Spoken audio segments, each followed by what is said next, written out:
bintang. Mukhang sadyang ang pilit tinatago ng Palasyong Malacanang ay sadyang di na talaga mapipigilan at unti-unti nang nabubunyag. Sadyang tila totoo talagang kasabihan, walang baho ang hindi aalingasaw at walang lihim ang hindi mabubulgar. Kilalang medical practitioner at television host at vlogger na si Doc Gary C. di mapigilang binasag ng katahimikan at nagsalita na at may nakakagulat na pagbubunyag na tila siyang gumimbal sa palasyo at sa mga loyalistang bulag pa rin sa katotohanan. Gaano kaya ito katotoo mga kababayan? Ating alamin. Pero bago ang lahat, kung bago ka pa lamang sa aming channel, please huwag kalimutang mag-like, subscribe at i-click ang notification bell para mas maging updated ka pa lalo sa lahat pa ng bagong video na i-upload namin. At ito na nga mga kababayan, matapos ang pananahimik, nagsalita na rin at di mapigilang mag-post sa social media ang kilalang doktor na si Doc Gary C. sa kanyang official Facebook account. At ayon pa sa kanyang pahayag, more than 30 years na akong doktor at pag makita ko ang pasyente, more or less masasabi ko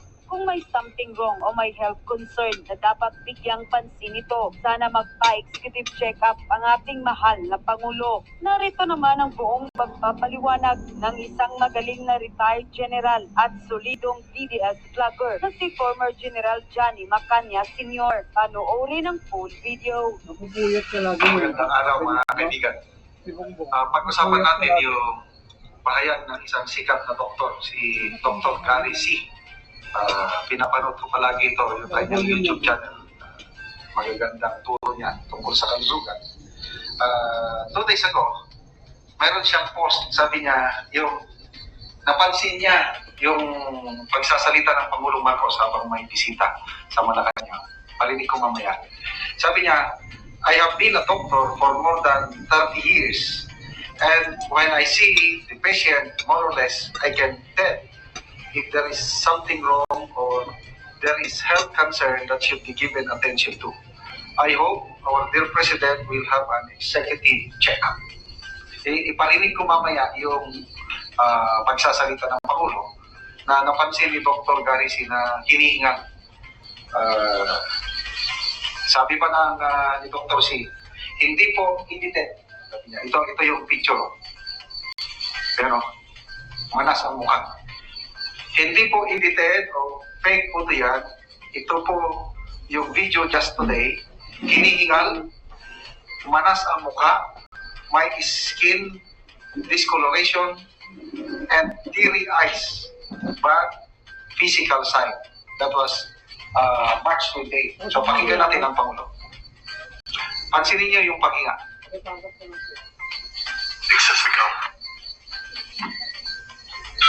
Your visit to the region, and especially the fact that you have come to the Philippines as your first stop, is a very strong indication and sends a very strong message of the commitment of both our countries to continue to work together to maintain the peace in the Indo-Pacific region within the South China Sea. And I know that the work that we will do in the time that you have here, brief as it is, in the time that you have here in the Philippines, will be extremely productive and very, very important as we chart our way into the future, considering how complicated geopolitics has become. Okay, ulitin natin ha. Pansin nyo, gumaganon siya. Napansin niya ni Dr. Gary C. Hindi ako doktor ha. Ano lang, in-expound ko lang yung napansin ng doktor. At ito din, pinost ng sino ba nag-post ito? Sabi ng nag-post sa Facebook reel na ito, napansin nyo ba, hinihingal si BBM habang nagsasalita at parang kulang sa tulog. Sabi naman ito, sa Facebook reel na ito. Ulitin natin.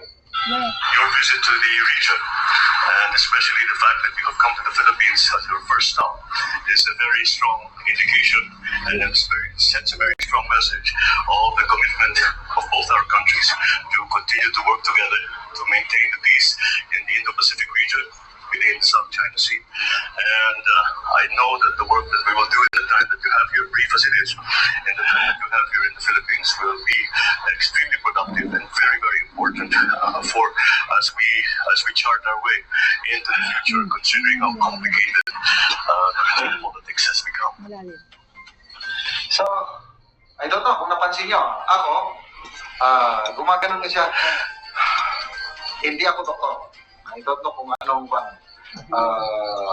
ang kanyang kondisyon ngayon. Kaya, di pa, na ito isang magaling na doktor ang nagsabi.